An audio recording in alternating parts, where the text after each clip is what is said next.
مخارج العامة قصدي الحلق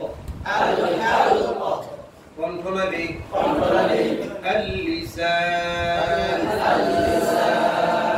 জিহ্বা اللسان জিহ্বা الجوف মুখের খালি জায়গা الجوف মুখের খালি জায়গা الشفتان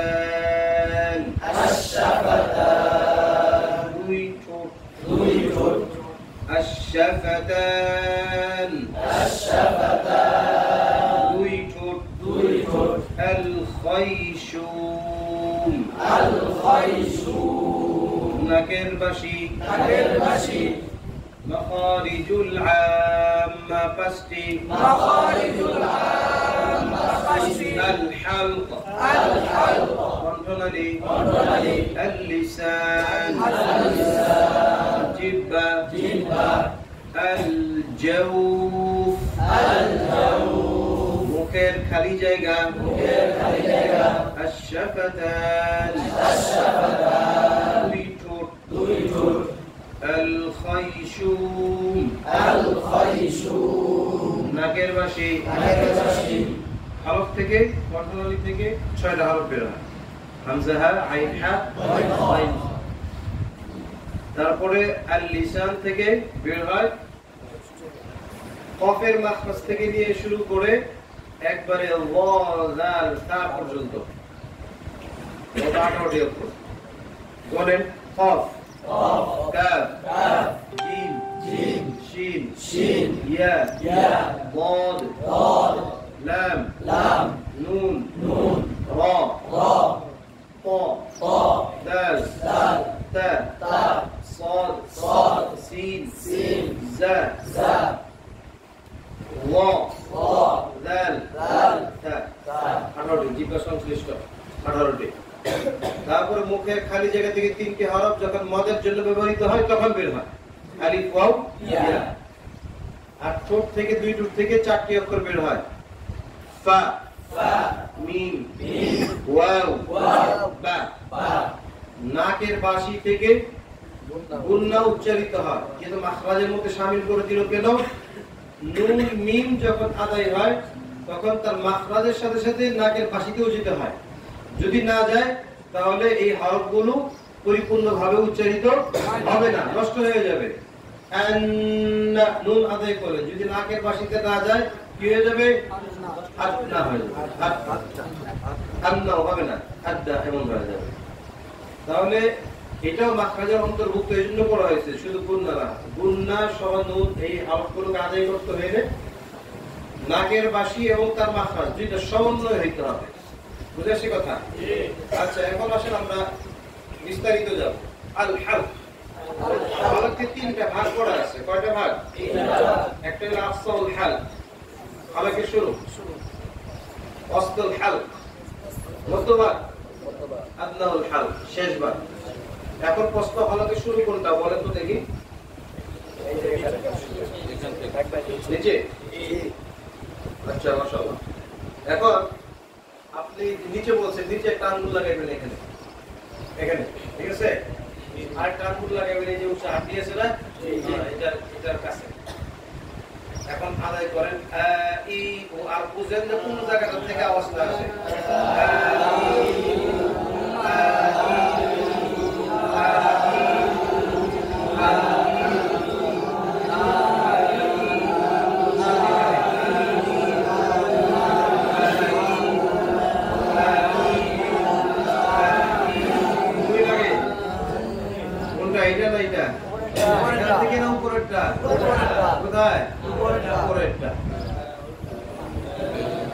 এখন আমি একটা কিতাবের এই তাজওয়ীদুল মুসাওয়ারের একটা চিত্র দেখাই দেই তাজওয়ীদুল মুসাওয়ার এটা আরবি কিতাব অর্থাৎ তাসওয়ীর সহকারে ছবি সহকারে তাজওয়ীদের কিছু চিত্র আলোচনা করা আছে আইমান সুয়াইদ মাকতুব আইমান সুয়াইদ মিশরের প্রখ্যাত একজন তাজউইদের উস্তাদ, উনি লিখছেন এই কিতাব তাকু আইনাল সুয়াদ। ওখান থেকে চিত্র এখানে আছে, একটা মানুষের চিত্র, মুখের ভিতরে চিত্র আছে, দেখতে পাচ্ছেন? গলা থেকে নিয়ে মাথা পর্যন্ত। এই যে গলা আপনার যেটা ধরছিলেন, গলাকে শুরু, উনি কিন্তু এখানে ধরে নাই, বসে কোথায়? এই যে এটা বরাবর ই ও এখানে ধরছে, এখান থেকে এখানে হামজা আদাও আছে, হামজা এখান থেকে, এই যে আফসাউল হালক দেখছেন? তারপরে এগুলো হামজা হা এখান থেকে ধরছে, এরপরে আইন হা ধরছে কোথায়? কোথায়? এই ভিতরে। এইটা ধরলে বোঝা যাবে না, এই সাইড দিয়ে ধরলে কিছু বোঝা যাবে। আইন ভিতরে সাইড থেকে চাপ দিয়ে ধরেন, দেখেন কেবল এখানে এখানে ভিতরে এই জায়গা করে চাপ দেখেন, বুঝা যাবে কিনা? আগে আমরা যদি বলছি আগে এটা বুঝানো হয়েছে, এখন বিস্তারিত বুঝে ওয়াইন ফল কোথায়? এটা হাত দিয়ে দেখা লাভ নাই। কোথায় ওয়াইন ফল? ভিতরে, একবার কাফের মাখরাজের আগে।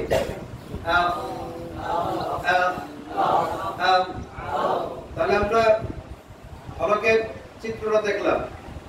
এক নম্বর মাখরাজ, হলকের শুরু, মধ্যভাগ, শেষ ভাগ আমরা দেখলাম। বুঝাচ্ছে? কেউ মনোযোগ আছে না হারাই গেছে শেষ মুহূর্তে এসে? এটা কিন্তু গুরুত্বপূর্ণ বিষয়। আমরা যদি করছি কোথায়? এখানে করছি। এখন আমরা আদায় করি কোথায়? আপনারা আদায় করছেন, আপনারা কোথায়? উপরে এখানে হালক করে, হালক করে, হালক এখানে হালক করে। হ্যাঁ হ্যাঁ এখানে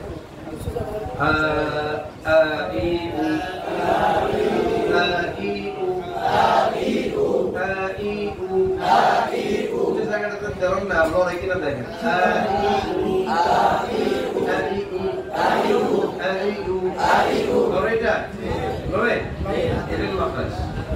এখান থেকে শুরু, পাইছেন জায়গা? কোন প্রশ্ন আছে? আচ্ছা, তাহলে আমরা সামনে যেতে পারি। মাখরাজ মুখস্থ আগে যেটা করছে এটাই করে রাখেন, নুরানি যেটা মুখস্থ করে রাখছেন এটাই, এখন নতুন করে মুখস্থ করার কাজ লাগাব না, আগেরটাই মুখস্থ রাখবেন। আমি শুধু জায়গাগুলো চিনিয়ে দেব, জায়গাগুলো। ঠিক আছে ইনশাআল্লাহ? এখন আসেন, আইন খাও দেখাইলাম, ওয়াইন খাও দেখাইলাম। এখন হলো কফ। কফের মাখরাজ কোথায়?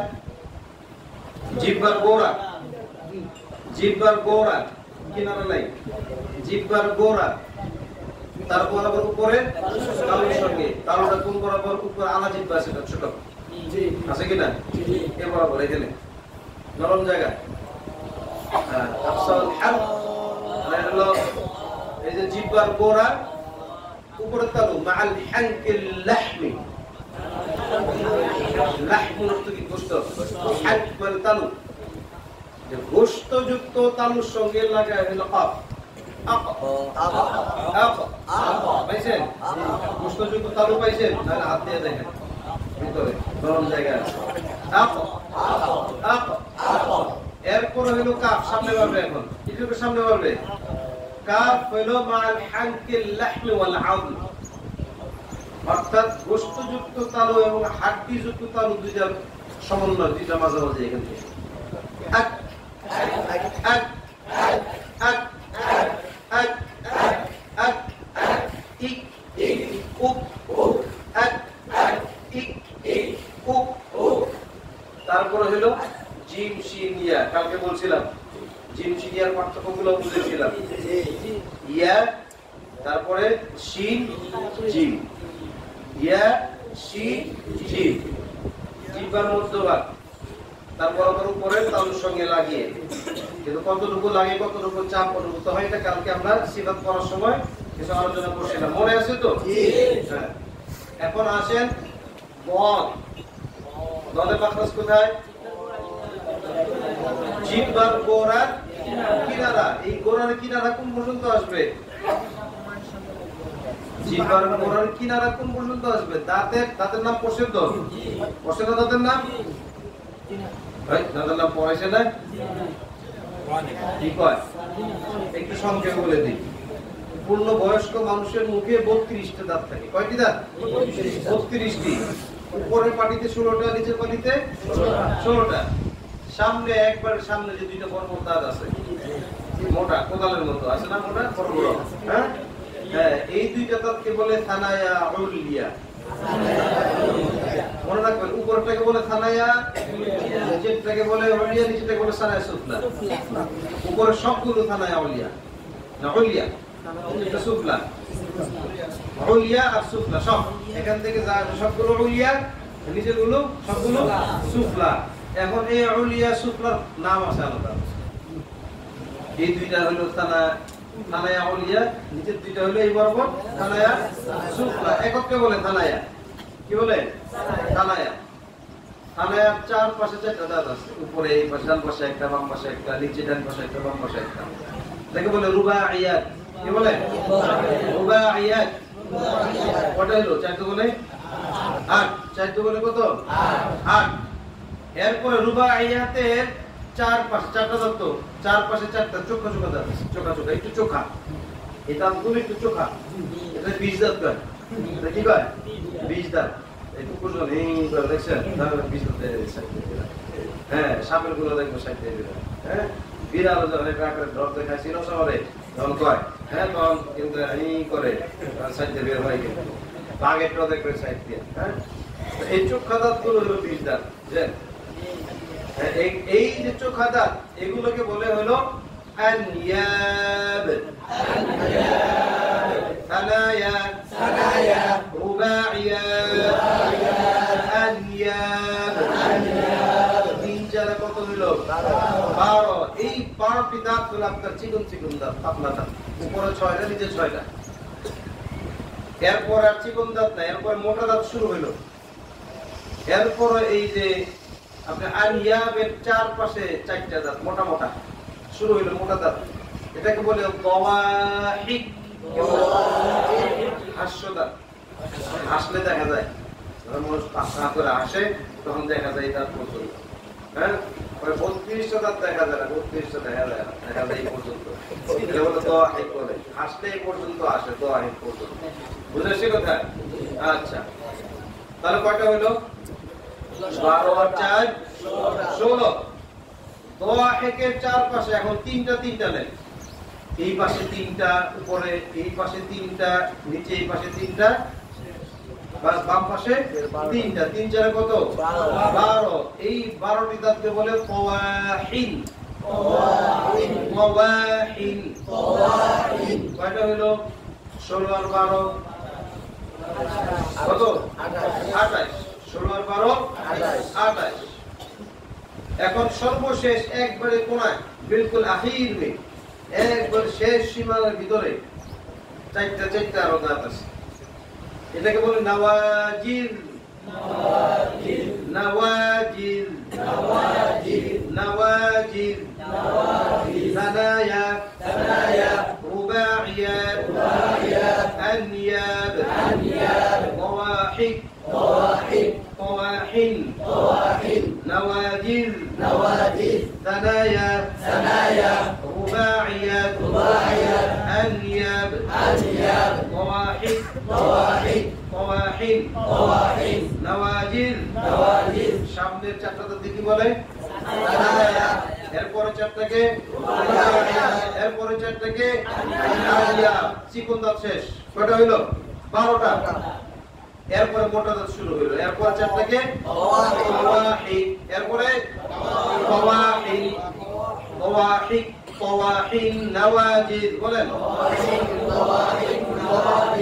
এই শেষে আপনি খেয়াল করে যে 20টা দাঁত আছে মোটা। কয়টা দাঁত? 20টা। তাওয়াহিকের 4টা, তাওয়াহিনের 12টা। কয়টা হইলো? 16টা। নাওয়াজিদের 4টা। কয়টা হইলো? 20। এই 20টা দাঁত হলো মোটা দাঁত, এগুলো হলো পেশন দাঁত। খাবার কি করে? খাবার একবারে পিষে ফেলে, হ্যাঁ, চিবায়। তো এই যে মোটা দাঁত গুলো আছে, এই মোটা দাঁত গুলোকে 20টা দাঁতকে একসাথে একত্রে বলে আওরাস। বলেন আওরাস।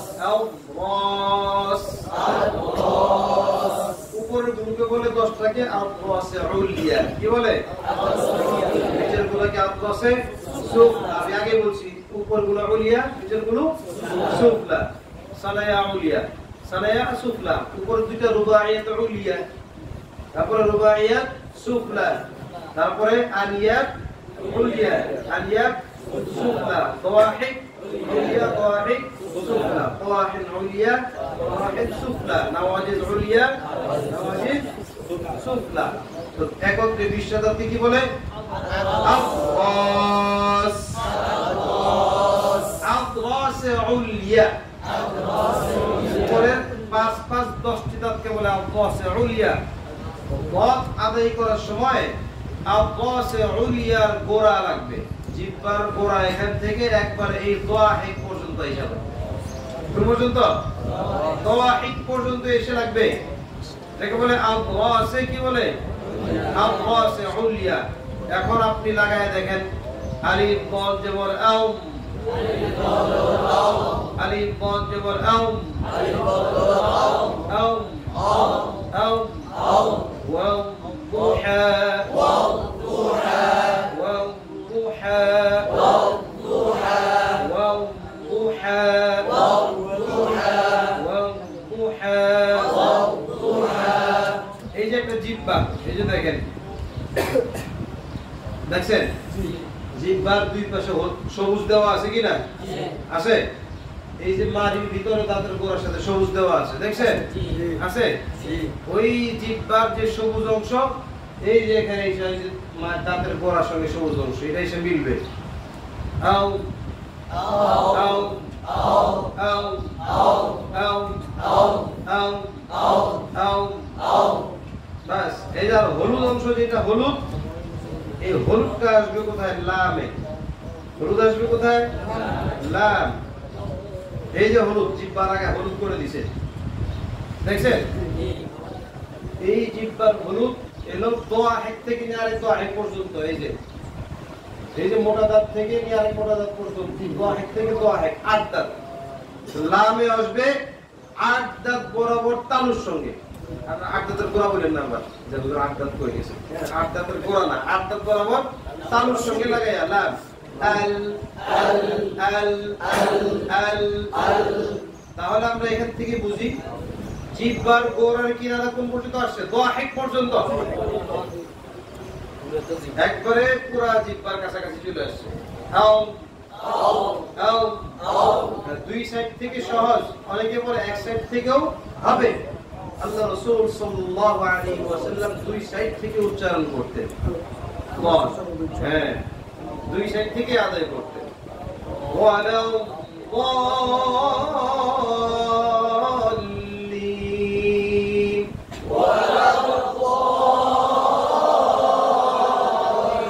দাল্লিন মাশাআল্লাহ আমরা দাওয়াতের মাখরাজ চিনলাম এখন একটা বিষয় লামের মাখরাজে আসে লামের মাখরাজ বলছে জিহ্বার আগার কিনারা কি বলছে দাওয়াতে কি বলছে জিহ্বার গোড়ার কিনারা জিহ্বার গোড়ার কিনারা কোন পর্যন্ত আসে দাওয়াহিক পর্যন্ত জিহ্বার আগার কিনারাও শুরু হইছে দাওয়াহিক থেকে ওই আগার কই গোড়া মাঝখান তো নাই তাহলে আমরা বুঝলাম যে সিফাত মাখরাজের পরিভাষায় একটি জায়গাকে কোন সময় গোড়া বলা হয় কোন সময় কি আগা বলা হয় জিজ্ঞেস করে ভাই তোমার জমির সীমানা কোন পর্যন্ত এই যে পিলার পর্যন্ত আরেকজন উল্টা দিক দিয়ে দাঁড়াইছে আরেকজনই তোমারটা কই কই পিলার পর্যন্ত বলে কি না পিলারে একটা দেখাইছে কয়জনে দুইজনে ঠিক গদ লাগাইতে বসতে হইছে এ বলছে জিহ্বার আগার সীমানা হলো দাওয়াহিক সহ এক দাওয়াহিক থেকে নিয়ে আরেক দাওয়াহিক পর্যন্ত আবার গদ বলছে আমার গোড়া সীমানাও হলো দাওয়াহিক সহ কি বলছে দাওয়াহিক সহ তো লাম আদায় করেন 8 দাঁত বরাবর তার লামের মাখরাজ বলবেন জিহ্বার আগার কিনারা সামনের উপরের 8 দাঁত বরাবর তালুর সঙ্গে লাগিয়ে দিলাম আল আল আল আল আল জিহ্বাকে ছড়াই দিতে হবে আল দাঁতের গোড়া না এই দাঁতের গোড়া থেকে উপরে আল আল আল আল আল আল আল আল আল আল জিহ্বার চোখা না হয় আল এবং না আল না জিহ্বা বিস্তৃত করে দিবেন আল আল আল আল লাম শূন্য হয়ে যাবে এখন আসে নুন কি বসেন মাখরাজ জিহ্বার আগা তার বরাবর উপরে তালুর সঙ্গে লাগিয়ে ঠিক আছে এটাই এখন লাগবে কয় দাঁত বরাবর 6 দাঁত বরাবর কয় দাঁত বরাবর 6 দাঁত লামের থেকে 2 দাঁত কমে যাবে দাওয়াহিদ কমে যাবে আদায় করেন আন আন এখন লাম আদায় করেন আল খেয়াল করেন জিহ্বা সংকুচিত হচ্ছে নুনের সময় লামের সময় একটু বিস্তৃত হচ্ছে আল আন আল আন আল আন আল আন হয়েছে জায়গা এটা পার্থক্য বুঝা যায় মাশাআল্লাহ হ্যাঁ হ্যাঁ আগে তো দাঁতের লগে লাগাইতে বই নাই মারির লগে লাগাইতে বইছি হ্যাঁ মা দাঁতের লগে একটাও লাগাইতে বলি নাই লামও লাগাইতে বলি নাই আমি শুরুতে বলছি ভুল বুঝবেন না দাঁতের গোড়াও কই না দাঁতের গোড়ার থেকে আরো উপরে দাঁতের গোড়া সংলগ্ন তালু হ্যাঁ এই বরাবর তালু দাঁতের গোড়াও না দাঁতের মারিও না ওই বরাবর তালু আল আন আল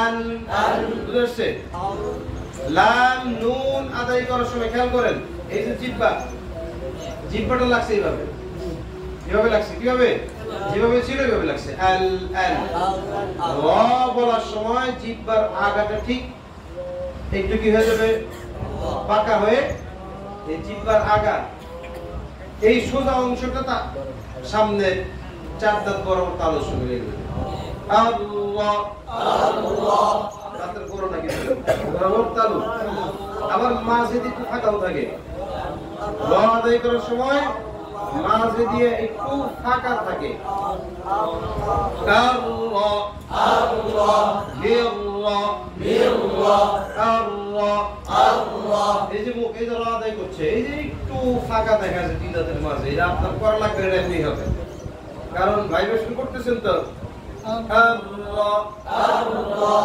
Allah Allah ini jipa ini mu Allah Allah Allah Allah Nirra Nirra Allah Allah আপনার মুখের সাথে মিলছে কিনা খেয়াল করেন Allah Allah আপনি আল্লাহ এমনি আছেন আল্লাহ না আল্লাহ আল্লাহ আল্লাহ আল্লাহ নির্রা নির্রা তাহলে জিহ্বার আগাটা বাঁকা হয়ে লাগবে কোথায় তালুতে নুন লাম নুন লাগছে ভাবে আল আল আল আল আল আল ঠিক আছে জি কিভাবে লাগান যে পারেন না এই বসে বসে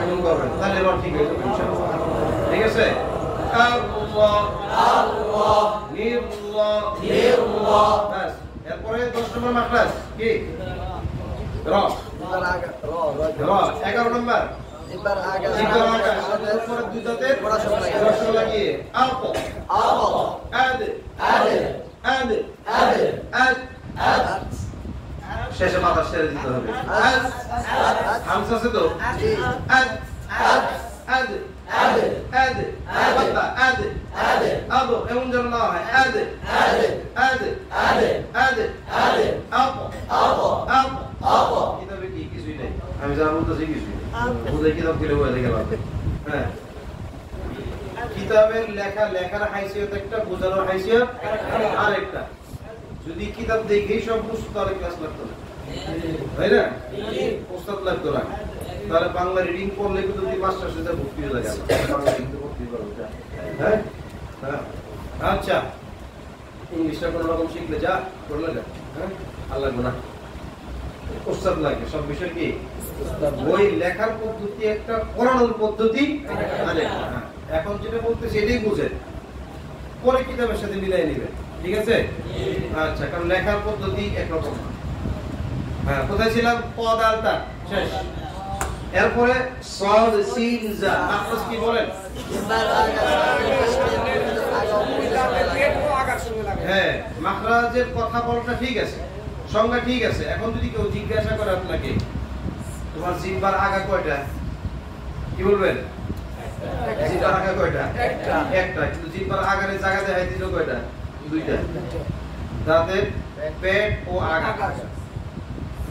আচ্ছা পেট বাদ দিলাম, তুমি আগার সঙ্গে লাগাও, জিহ্বার আগা দাঁতের নিচে দাঁতের আগার সঙ্গে লাগাই দেন, আদায় করতে পারো কিনা?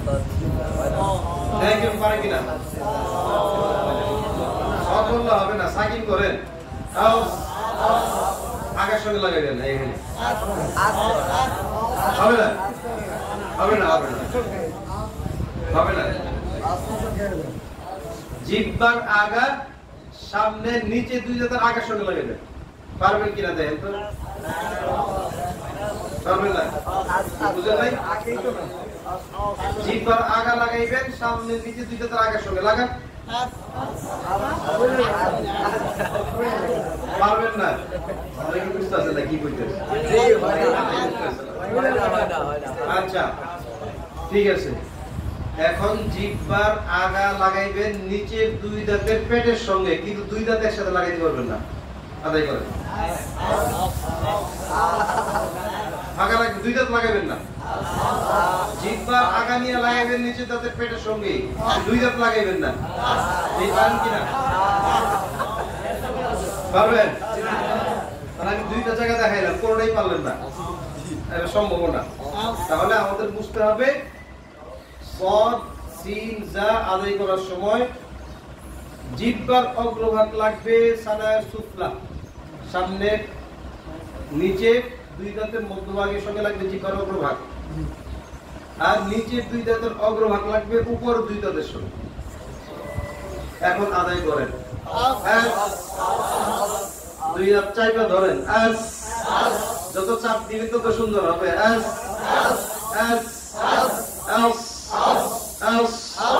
যাতে চাপ দিবেন হালকা করে,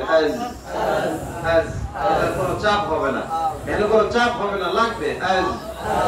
হ্যাঁ, তাহলে আমরা পেলাম জিহ্বার অগ্রভাগ নিচের দুই দাঁতের পেটের সঙ্গে, নিচের দুই দাঁতের অগ্রভাগ উপরের দুই দাঁতের সঙ্গে লাগবে। সানায় আউলিয়া বুঝতে পারলাম? আপনারা যেই কথা বলছেন জিহ্বার আগা সামনে নিচে দুই দাঁতের পেট ও আগার সঙ্গে লাগায়, কথা ঠিক আছে, যারা ব্যাখ্যা করে বুঝিয়ে দিতে হবে। বুঝাচ্ছে কথা যেভাবে বুঝিয়ে দিলাম, নাহলে কিন্তু বুঝবেন না, পেছ লাগিয়ে দেবো। এখন একটা প্রশ্ন, হুজুর উপরে দুই দাঁতের সঙ্গে লাগাইতে বলছেন, উপরে দুই দাঁতের কোন অংশের সাথে লাগাবে? প্রশ্নের মধ্যে প্রশ্ন শেষ নাই তো, প্রশ্ন তো শেষ নাই। ওই যে এক বক্তা বয়ান করতে হয়েছিল না যে আমি একটা গল্প বলবো, কোন মাদ্রাসার ছাত্র এখানে থাকা যাবে না। হ্যাঁ, যে গাছের পাতা একটা এমন গাছ আছে যে এটা যদি খালি ডাঙ্গায় পড়ে কুমির হয়ে যায়, বাঘ হয়ে যায়, আর পানিতে পড়লে কি হয়, কুমির হয়ে যায়। একজনের ফটকা দাঁড়ায় গেছে, তো যদি অর্ধেক পানিতে পড়ে আর অর্ধেক শুকনায় পড়ে, হ্যাঁ, প্রশ্নের উপর প্রশ্ন আছে তো। ওই যে এক রাজা নাকি প্রশ্ন করছিল যে মাদ্রাসার পোলাপান, হ্যাঁ, মন্ত্রী করাইছিল, যে এই পুকুরটাতে কয় গ্লাস পানি আছে কে কইতে পারবো? সব বই রয়েছে, পরে পিচ্ছে একটা দাঁড়ায় গেছে, আপনার প্রশ্নই তো হয় নাই, আপনার প্রশ্নই তো হয় নাই। এর কি প্রশ্ন হয় নাই? আগে আপনাকে ঠিক করতে হবে গ্লাস কত বড় হইব। হ্যাঁ, গ্লাস যদি পুকুরের সমান হয় তাহলে এক গ্লাস হইব, যদি অর্ধেকের দুই গ্লাস হইব, চার ভাগের এক ভাগ 4 গ্লাস হইব। হ্যাঁ, বুদ্ধি প্রশ্নের তো কোনো শেষ নাই। এখন যদি কেউ প্রশ্ন করে হুজুর নিচের দুই দাঁতের অগ্রভাগ সামনের উপর দুই দাঁতের সঙ্গে লাগাই দিল, লাগবো কই? লাগবো কই? এটা বলছে স্বাভাবিকভাবে মুখ বন্ধ করলে যেভাবে লাগে এভাবে। এখন এটা নির্ধারণ করলো না কেন? এটা কি ধরে লেখা না, আমার যতটুকু বুঝে আসে এটা হলো আল্লাহ পাক এক একজনের মুখের গঠনকে এক এক রকম বানিয়েছে।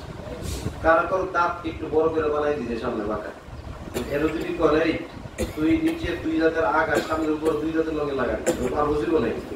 হ্যাঁ, তো জীবনেও পারবো না। আসলে এমন আল্লাহ পাক এক একজনকে এক গঠন দিয়ে বানাইছে। নিচের দাঁত উপর দিয়ে মুখ বন্ধ করলে যেমনি তোমার লাগে দাঁতের লগে বাসা নেই লাগে। বুঝাইতে পারলাম কথা? সবদিন যাতে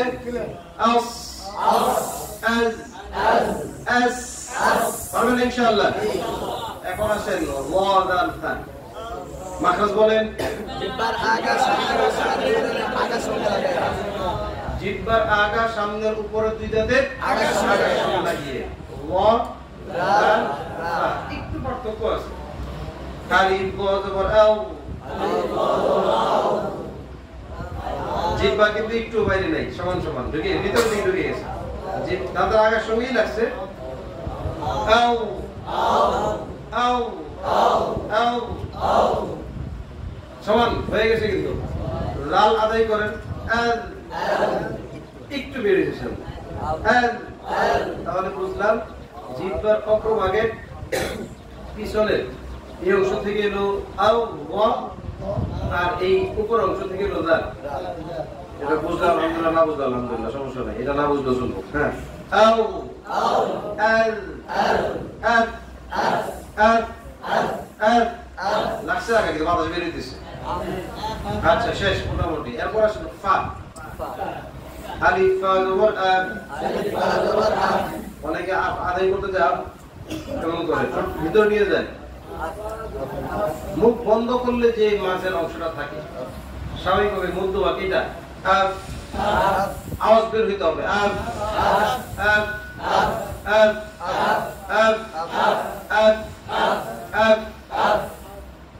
উপরের দুই দাঁতের উপর ভাগ, ঠোঁটের মধ্যভাগ, এখান থেকে বাতাস এবং আওয়াজ দুটোটা চালু রাখতে হবে। অনেকে আপ বলে, বাতাস চালু হয় না, আওয়াজ চালু হয় না, এই বিষয়টা খেয়াল রাখতে হবে। বা মিম ওয়াও, দুই ঠোঁট থেকে বা মিম ওয়াও উচ্চারিত হয়, কিন্তু জায়গা তিন রকম। ওয়াও যখন আদায় হয়, খেয়াল করেন, ওয়াও যখন আদায় হয় তখন দুই ঠোঁট গোল হয় কিন্তু মিলে না। আদুউল লাকুম, আদুউল লাকুম হইছে কিন্তু ফাঁকা আছে, যদিও বলছি দুই ঠোঁট থেকে, কিন্তু ঠোঁট গোল হইছে কিন্তু ফাঁকা আছে। ওয়াউইউ, ওয়াউইউ বা বায়ে বাহরি, বায়ে বাহরি ভিজা অংশ থেকে মানুষ যখন ঠোঁট বন্ধ করে তখন ভিজা শুকনো তো ওটাই লাগে কম বেশি। আর এটা বন্ধ করেন, শুকনো অংশ কিছু লাগছে, ভিজা অংশ কিছু লাগছে, অনেকে পা আদায় করে দিতাম এমন করে ফেলে, এটা ভুল, স্বাভাবিক। তাব্বাত, ইদলাক আছে তো, ইদলাক আছে, মনে আছে তো, তাব্বাত কাসাব, ইদলাক দ্রুত হওয়া, সহজ হওয়া, মনে আছে নি? কাসাব কাসাব তাব্বাত, ঠোঁটের কোনো বিকৃতি হবে না। মিম, ঠোঁট যেভাবে বন্ধ করে এখানে শুকনো অংশ থেকে পাতলা করে। আম্মা, মিমে বাদরি, কি বলে? মিমে বাদরি বলে। বিস্তারিত বেশি কিছু বললাম না, আমি দিলাম বাংলাতে বলে দিলাম সবকিছু, মনে থাকবে না, সময় কম। মিমে বাদরি, লাহুম মা ইয়াশা,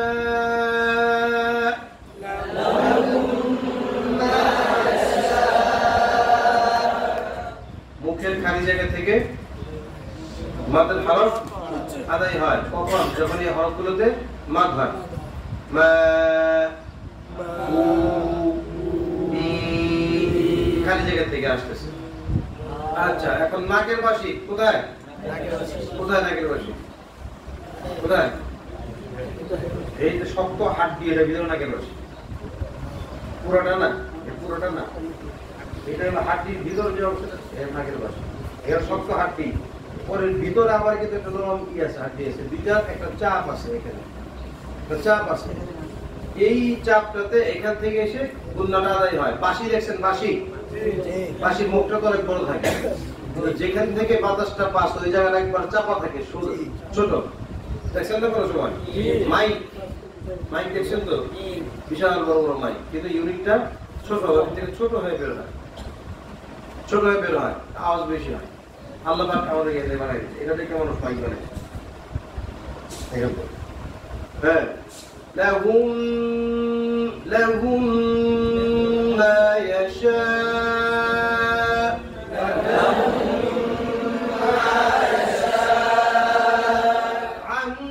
আম্মা ইয়াতাসাআলুন,